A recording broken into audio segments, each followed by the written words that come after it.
Hey everyone! Welcome to Ender IT. In today's video, we'll guide you through how to turn media visibility on or off in WhatsApp step by step.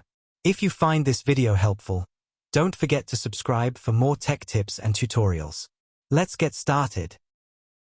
On your Android phone, launch the WhatsApp app. Once you're in the Chats menu, locate the three dots icon in the top right corner of the screen and tap on it. From the drop-down menu, select the Settings option. Inside the Settings menu, scroll down and tap on the Chats option to access chat-related settings.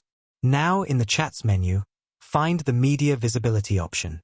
If you want to enable media visibility, tap the toggle switch next to it. This will allow media from chats to show up in your phone's gallery.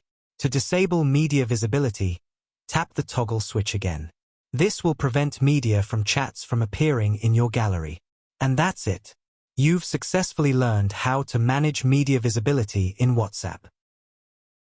Got any questions? Let me know in the comments below. That's it for this video. We hope you found it helpful. Don't forget to like and subscribe to our channel for more useful videos like this. Thanks for watching, and I'll see you in the next one.